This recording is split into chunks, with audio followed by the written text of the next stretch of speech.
Señor les bendiga. Hermanos, acompáñenme a orar, por favor. Padre Santo y bueno, todopoderoso eres tú, Señor. Te damos gracias, Padre Santo, porque tú permites estos momentos, Señor, para que tu iglesia, Señor, se edifique, Señor. Síguenos ayudando, Señor, para que nuestra mente se siga renovando, Señor, y nos acerquemos a ti, Señor, de la forma que tú has mandado, Señor. Te pido que me ayudes, Señor, para que pueda hablar clara y sencillamente, Señor. No soy nadie sin ti, no somos nadie sin ti, Padre Santo. Tú lo haces todo, Señor. Te pido que nos bendiga, Señor, mientras este momento, Señor, que podamos aprender, Señor. Padre Santo, te lo pido en el nombre de nuestro Señor Jesucristo. Amén y amén.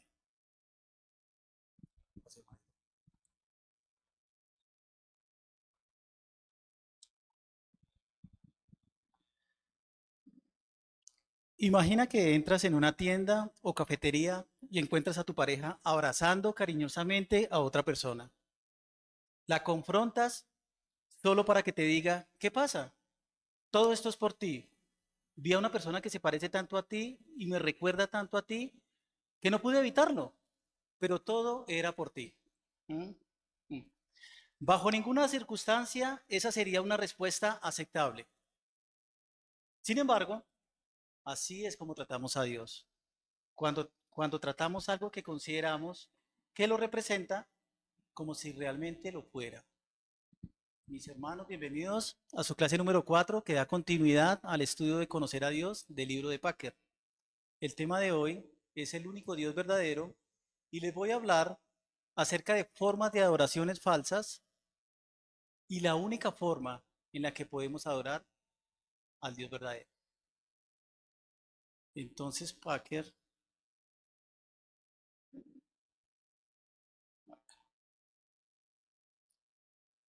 listo. Packer en su libro nos sugiere, ¿qué sugiere la palabra idolatría? ¿Sí? Entonces, ahí en su libro dice, quizás algo similar al baile de los sacerdotes de Baal alrededor de imágenes en el Antiguo Testamento. Claro, es indudable que estas cosas representan o constituyen idolatría, ¿no? Nada más obvio. Pero debemos tener presente que hay también formas más sutiles de idolatría, ¿sí? Examinemos lo que indica el segundo mandamiento. En Éxodo 20, 4, 6, entonces vemos el segundo mandamiento, ¿no? Y dice el segundo mandamiento en Éxodo 20, 4, 6, no te harás imagen ni ninguna semejanza de lo que esté arriba en el cielo, ni abajo en la tierra, ni en las aguas, debajo de la tierra. No te inclinarás a ellas, ni las honrarás, porque yo soy Jehová tu Dios fuerte, celoso, que visito la maldad de los padres sobre los hijos hasta la tercera y cuarta generación de los que me aborrecen, y hago misericordia a millares a los que me aman y guardan mis mandamientos.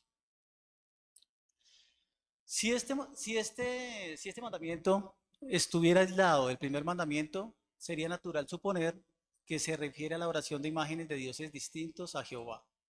Pero en el contexto en el que se encuentra este mandamiento, no puede en realidad referirse a esta clase de idolatría, porque si así lo fuera, no haría sino repetir el mismo pensamiento expresado, un paralelismo, pero estamos hablando de un mandamiento, ¿sí? Para decirlo en otras palabras, el primer mandamiento es, no tendrás ídolos delante de mí, ¿no? Entonces, el segundo mandamiento, el primer mandamiento trata sobre el objeto apropiado de adoración, ¿no? Que es el Señor, solo al Señor. El segundo mandamiento trata sobre la forma apropiada de adoración, ¿sí? El primer mandamiento nos dice a quién adorar, a quién tenemos que adorar. El segundo mandamiento nos dice cómo adorar. El primer mandamiento es Dios diciendo, solo adórame a mí, ¿sí? El segundo mandamiento es Dios diciéndome, adórame de esta manera, solamente de esta manera, ¿sí? La idolatría no solo consiste en la adoración de dioses falsos, sino también en pretender adorar al Dios verdadero por medio de por medio de imágenes. En la aplicación cristiana, ¿qué significa esto? Que no hemos de hacer uso de representaciones visuales, pictóricas, del Dios Trino, ¿no? Para fines de adoración. Lo que nos dice es que no se han de usar estatuas o figuras de aquel a quien adoramos, porque el Señor lo está prohibiendo en su segundo mandamiento. Pero ¿qué daño pudiesen hacer tales representaciones si incluso pueden ser útiles para que las personas recuerden los sucesos bíblicos? Pasó como tres acá. Perdón, hermanos. Pero ¿qué daño pueden hacer tales cosas, tales representaciones si incluso pueden ser útiles para que las personas recuerden los sucesos bíblicos o se sientan más cercanos a los mismos? Frente a esta perplejidad, algunas personas sugieren que el segundo mandamiento se aplica únicamente a representaciones inmorales, ¿no? Siempre nos sacan, no, esto solamente es para dioses, para demonios y para, para,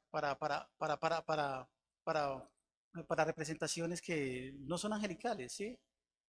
Para representaciones inmorales y degradantes de Dios. Pero la misma fraseología del mandamiento en cuestión descarta una interpretación limitativa de esta naturaleza. ¿Qué peligro puede haber? ¿Hay algo de malo en tal contemplación? ¿Qué daño o peligro le pueden causar? ¿Tiene sentido tal prohibición? La respuesta divina es categórica para su adoración. No te harás imagen, ni ninguna semejanza de lo que esté arriba en el cielo, ni abajo en la tierra, ni en las aguas debajo de la tierra. No te inclinarás a ellas, ni las honrarás. Entonces el Señor está diciendo en la segunda parte, porque yo soy Jehová tu Dios fuerte celoso, ¿no? Siempre nos está recordando, ¿no? En a estos primeros escuchas, porque en ese momento no estaba escrito para nosotros, estaba escrito para el pueblo de Israel, el Señor les estaba recordando que, porque yo los saqué de la tierra de Egipto, yo los he liberado. Ustedes estaban en esclavitud 430 años. Entonces, porque yo soy ese Dios, ustedes no vayan a hacer imágenes que me representen a mí.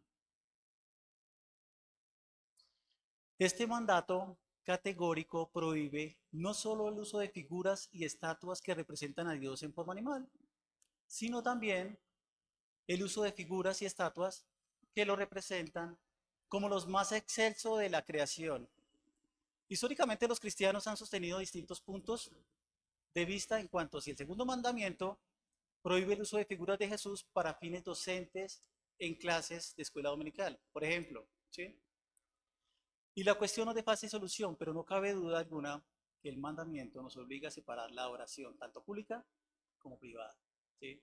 Los dos puntos es que el Señor dijo, no te harás imágenes, ¿sí? Y también figuras como las de Cristo y como también las del Padre. Pero entonces, ¿cuál es el sentido de esta provisión tan amplia? Si se considera el realce que se le da al mandamiento mismo, nos damos cuenta cuando leemos los 10 mandamientos, este mandamiento es largo también, como hay también otro mandamiento largo, pero este es uno de los que da promesas y da maldición. Si se considera el realce que se le da al mandamiento mismo, con la terrible sanción que le acompaña, la proclamación del celo de Dios y de su severidad para castigar a los transgresores, cabría suponer que se trata de un asunto de crucial importancia. Sí, a veces pasamos por los 10 mandamientos del Señor, pero no ponemos atención. Pero lo es, ¿por qué? Bueno, la Biblia nos muestra que la gloria de Dios y el bienestar espiritual del hombre están ambos directamente vinculados con este asunto. Claro, la gloria de Dios porque el Dios Todopoderoso y Glorioso dice, no te harás imágenes, y lo estamos adorando con imágenes, entonces la gloria del Señor está siendo, está siendo afectada, ¿no? Y el bienestar de nosotros, porque ya no estamos adorando al Dios como deberíamos de adorarlo. Ya nuestras oraciones, nuestro bienestar, eh, también nuestra forma de adoración. Vamos a examinar esta sanción, vamos a examinar un poquito más este segundo mandamiento. Es un mandato y una sanción. El mandato es, no te harás imagen ni ninguna semejanza de lo que esté arriba en el cielo, ni abajo en la tierra, ni en las aguas, debajo de la tierra, no te inclinarás a ellas. Hemos de señalar que en estos primeros versículos que leí, hemos de señalar que este mandamiento no prohíbe el arte, ni la pintura, ni la escultura. Lo único que prohíbe este mandamiento es el uso de imágenes y objetos religiosos en la adoración de Dios, porque el arte y las esculturas y todo lo que vemos que el Señor nos dio, pues es muy bonito ver esa arte, ¿no? Por eso el Señor dice que no se hagan arte que se parezcan que se parezcan a Dios para adorarlo, no te inclinarás a ellas y tampoco las honrarás. En esta sanción del segundo punto de este mandamiento dice, porque yo soy Jehová tu Dios fuerte celoso, que visito la maldad de los padres sobre los hijos hasta la tercera y cuarta generación de los que me aborrecen y hago misericordia a millares a los que me aman y guardan mis mandamientos. Cuando nosotros vamos a Ezequiel 18:20, bueno, de acuerdo a este mandamiento, hay personas que dicen que nosotros le podemos transmitir ese pecado a nuestros hijos, pero el pecado no se puede transmitir. El pecado ya lo tenemos nosotros, ¿no? Pero entonces, para ser un poquito más claro, en Ezequiel 18:20, discúlpenme por no tenerlo ahí anotado, eh, está diciendo el Señor en su palabra, para que vayan ahí a Ezequiel 18:20, por favor. Dice así la palabra del Señor. El alma que pecare, esa morirá. El Hijo no llevará el pecado del Padre, ni el Padre llevará el pecado del Hijo. La justicia del justo será sobre él, y la impiedad del impío será sobre él. Entonces, quiere decir que cada uno individualmente va a pagar por su propio pecado. Cada quien le tiene que responder al Señor ese día que el Señor nos llame, ¿sí? No es que me he llevado el pecado de mi padre y voy a ser condenado por mi padre y por mi madre, no. Lo que quiere decir ese mandamiento es esto.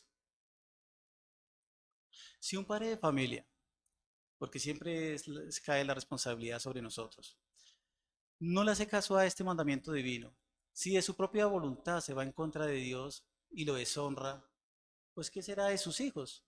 ¿Sí? ¿Mm? Si el padre no teme a Dios y no acepta su responsabilidad de llevar a sus hijos al conocimiento de la Biblia, ¿qué resultado se puede esperar? ¿Mm? Hijos agnósticos que crecen sin el conocimiento de Dios. Y una vez que ese mal ejemplo es establecido por los padres de generación en generación, los hijos viven sin amar y sin desear a Dios. Entonces, por eso el Señor recalca en los primeros capítulos o en los primeros libros de su palabra es pasar la palabra, pasar esta palabra que el Señor nos ha dado a nuestros hijos para que nuestros hijos pues no vayan a caer en idolatría y puedan entonces adorar de la forma al Dios vivo que como tal y como se ha presentado el Señor. Claro que sí, pastor, cuénteme.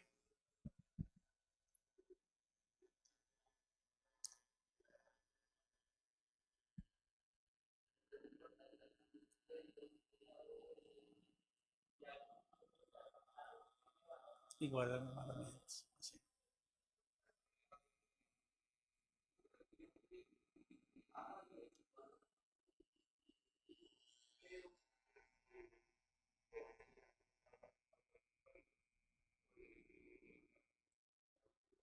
Así es.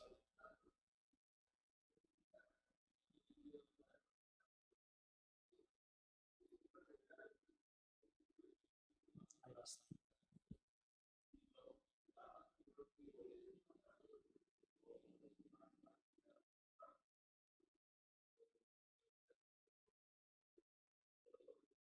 Así es, pastor. Muchas gracias. Listo. Después de haber examinado un poco más a fondo este mandamiento, entonces ahí Packer nos lleva con esa pregunta. ¿Por qué está crucial esto para Dios? Es muy crucial porque las imágenes empañan la gloria divina. Ninguna imagen puede estar a la altura de la dignidad de Dios y por tanto no puede representarlo como un medio de adoración. No se puede representar a Dios de forma de imágenes. Juan Calvino escribió: una verdadera imagen de Dios no se ha de encontrar en todo el universo. Y por ello se mancilla su gloria y se corrompe su verdad con una mentira, cada vez que se nos la presenta a la vista en forma visible. Por lo tanto, concebir imágenes de Dios es ya un acto impío, porque con dicha corrupción su majestad resulta adulterada y se la imagina como lo que no es. Entonces, eso es con respecto a las imágenes, dijo Calvino, ¿no? Por tanto, concebir imágenes de Dios es ya un acto impío, ¿sí? El nudo de la cuestión, de la objeción a las figuras y a las imágenes, es lo que inevitablemente esconde, que esconde la mayor parte de su gloria, ¿sí? Por no decir toda su gloria, de la verdad acerca de la personalidad y el carácter del ser divino que se pretende representar. En Éxodo 32, eh, ahí, en ese capítulo narra acerca del becerro de oro que Aarón hizo para honrar a Dios, ¿sí? Una imagen en forma de toro. Cuando Moisés se reunió con el Señor en el monte Sinaí, los israelitas se impacientaron, el pueblo llevó sus joyas a Aarón, él las puso en el fuego y las moldeó hasta formar un becerro de oro. Entonces Aarón declaró que el toro era el Dios que sacó a los israelitas de Egipto. Cuando el Señor lo vio, no dijo: miren, qué sinceros son, simplemente tenían que estar cerca de mí, así que hicieron un becerro de oro para adorarme, ¿no? O para representarme. No, el Señor se enojó tanto que solo la apasionada intercesión de Moisés le salvó la vida. Así fue como cuando leemos un impresionante capítulo de estos. Dios se enojó porque el becerro de oro no era una representación adecuada, una imagen precisa, ni una descripción completa de él. El becerro de oro simboliza el poder de Dios, sí, pero ¿qué hay de la santidad, el amor o la sabiduría de Dios? Entonces lo estaban adorando de una forma que el Señor no lo había dicho. ¿Mm? Cuando pasamos al crucifijo, porque el crucifijo lo vemos en muchas partes, la compasión que inspira el crucifijo empaña la gloria de Cristo.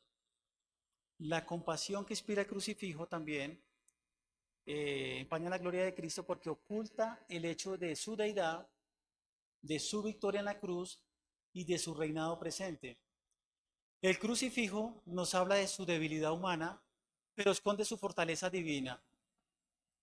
Estos dos casos, en estos dos casos el símbolo resulta indigno, principalmente por lo que deja evidenciar, y así son todas las representaciones visibles de la deidad. Y es verdad, cuando miramos al crucifijo, entonces, ahí, pues, a veces escuchamos a muchas personas y hasta uno mismo decir: ay, Diosito, pobrecito, y cómo se ve, y tan terrible eso, ¿no? Pero entonces está escondiendo que también es Dios, que también resucitó, que también está a la derecha de Dios Padre intercediendo por nosotros. Entonces, es una, es una representación que oculta todo lo que verdaderamente, mis hermanos, así tengamos, o tengamos cuadros en nuestras casas, o los tengamos colgados, pero no es una representación totalmente de Dios, porque ¿con qué lo vamos a comparar? ¿Qué vamos a hacer con nuestras manos? ¿Cómo sería este punto? El hacedor nos hizo a nosotros, y nosotros cómo vamos a representar a ese hacedor si él nos hizo a nosotros. ¿De qué manera lo vamos a representar con estas manos y con nuestra mentalidad, con nuestra mente eh, limitada, con pecado, con tantas distracciones que hemos tenido también en el mundo? Todo eso lo hace el Señor por nuestro bien, hermano. Todo eso lo hace el Señor para que podamos adorarlo como es Él, ¿sí? En Isaías 40:18, después de declarar vívidamente la inmensurable grandeza de Dios, ¿sí? En ese capítulo es impresionante, Isaías 40:18, el, el profeta dice: ¿a qué pues haréis semejante a Dios, o qué imagen le compondréis? Está preguntando él. ¿Mm? Ante esta pregunta no se considera una respuesta, sino solamente un respetuoso silencio. No hay, no hay respuesta para eso. No hay cómo podamos comparar. No hay forma de que con nuestra mente limitada podamos comparar algo de.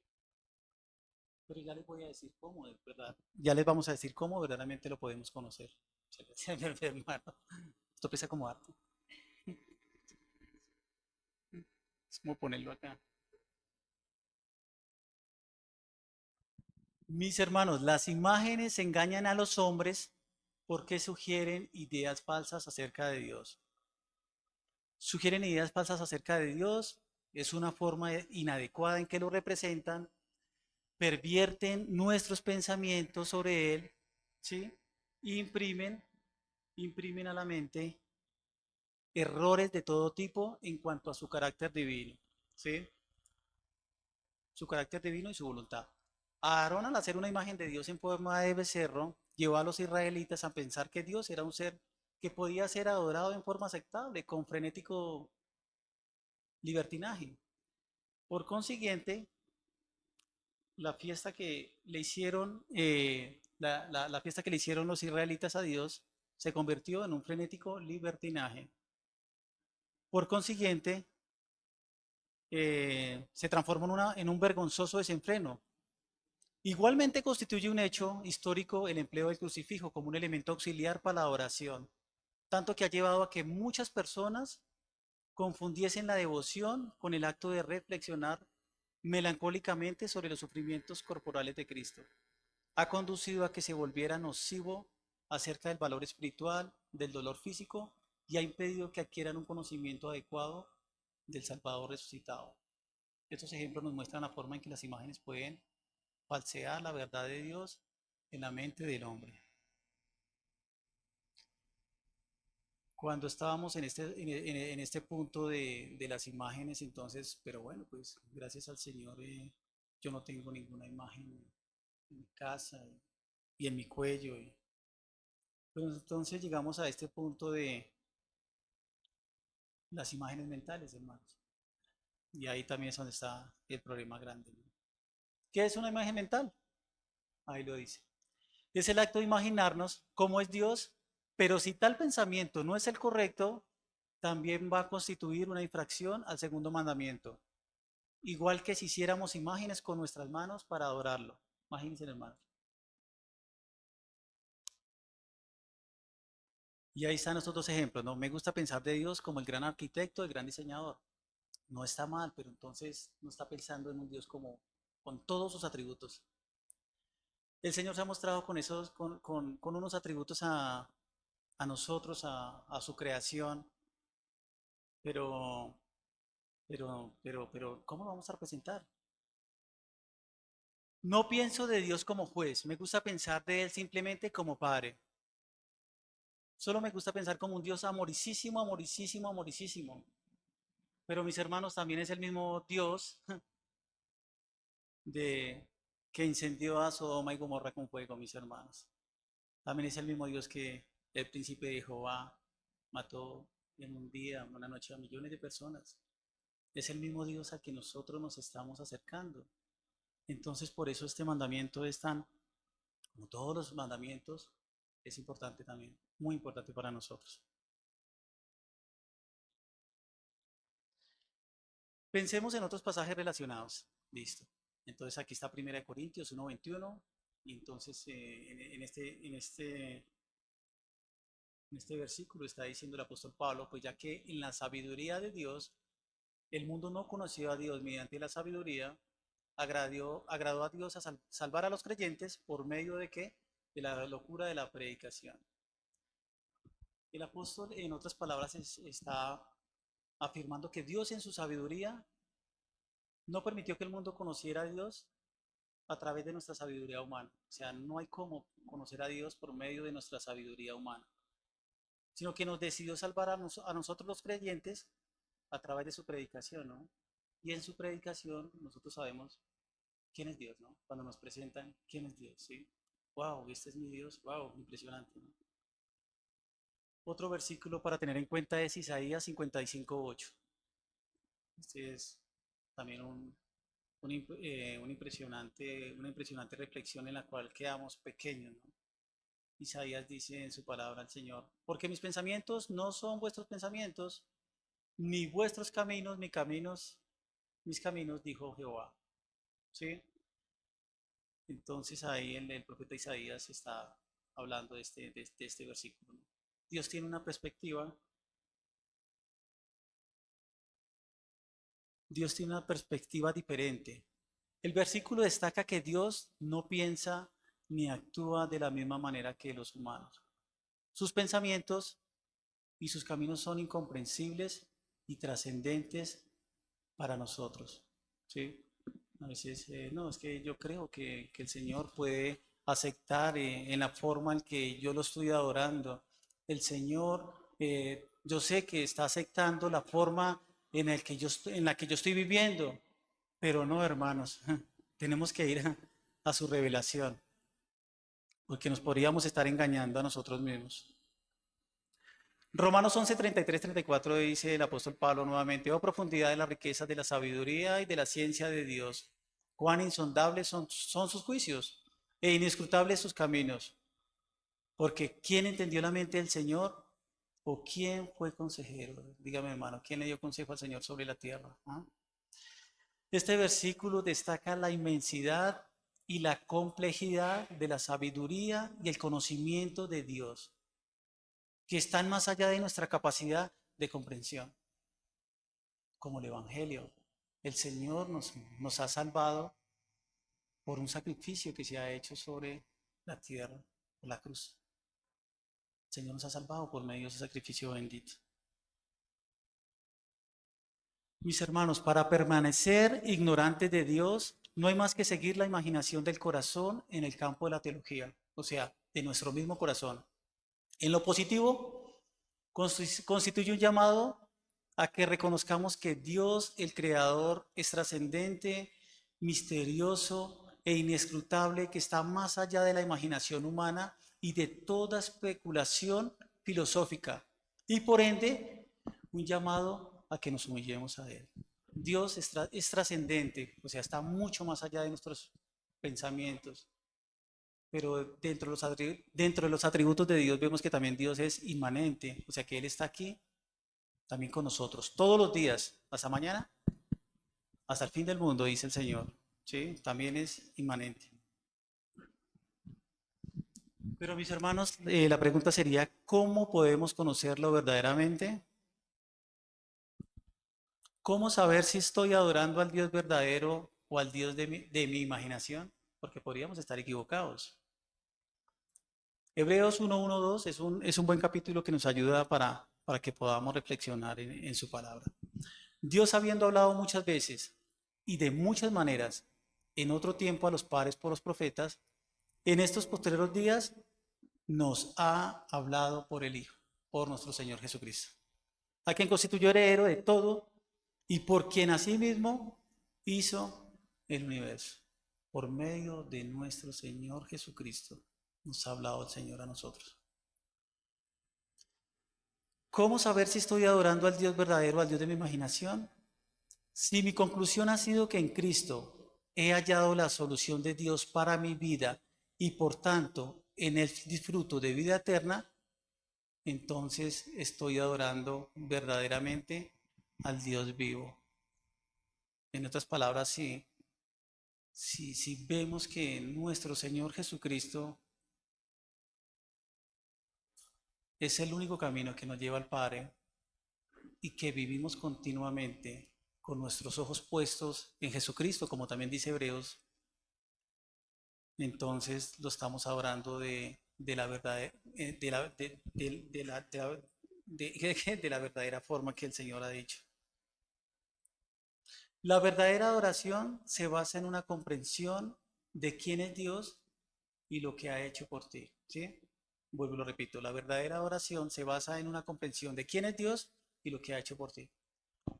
Mi hermano, si estamos aquí sentados en este momento y yo estoy acá también, es porque Dios ha tenido misericordia a nosotros, porque Dios se ha entregado a su Hijo Jesucristo para que nosotros pudiéramos estar en estas cosas tan maravillosas en las que estamos ahorita, viviendo nuestra salvación, estando en nuestra salvación y también, como dice en su palabra, ocupándonos de nuestra salvación, ocupándonos de nuestra salvación, hermanos. Así es como nosotros no nos descuidamos y estamos adorando al Dios de la forma adecuada. Hermanos, espero que esta clase les haya ayudado a reconocer formas inadecuadas de adorar a Dios y lo puedan adorar como es, como el único Dios verdadero. No me pasaron ahí el texto, ya lo había leído, estaba la conclusión mía. Voy a leer Juan 17:3. Dios a la vida eterna, que te conozcan a ti, el único Dios verdadero, y a Jesucristo, a quien has enviado. Ahí están en sus palabras. ¿Cómo podemos conocer más a Dios? Por medio de esta revelación que el Señor nos ha dado. Porque no hay otra forma de conocer al Señor. Siempre que el Evangelio llegaba a nuestras casas fue porque alguien leyó la Biblia, habló la Biblia y fue impactado por la Biblia y llegó a nuestras casas y dijo, he hallado al Mesías. Así pasa, ¿no? Y uno dice, pero ¿qué le pasa a esta persona? ¿Por qué está hablando así? Está loco. Pero vea, si era verdad. Hermanos, acompáñenme a orar. Padre Santo bendito, te damos gracias, Señor, porque tú renuevas nuestro pensamiento, Señor. Te damos gracias, Señor, porque en tu palabra, Señor, nos dice de qué forma te podemos adorar, Señor. No hay forma de adorarte, Señor, sino solamente por nuestro Señor Jesucristo, Señor. Él ha hablado por ti, Señor. Él nos ha dado a conocer a nuestro Dios, Señor. Gracias damos porque esas son misericordias, Señor. Gracias damos, Padre Santo, porque tus misericordias se renuevan todos los días para con nosotros, Señor. Porque tú no quieres que nadie se pierda, Señor, sino que todos lleguen a este verdadero conocimiento, Señor. Porque esta verdad es la que nos hace libres, Señor.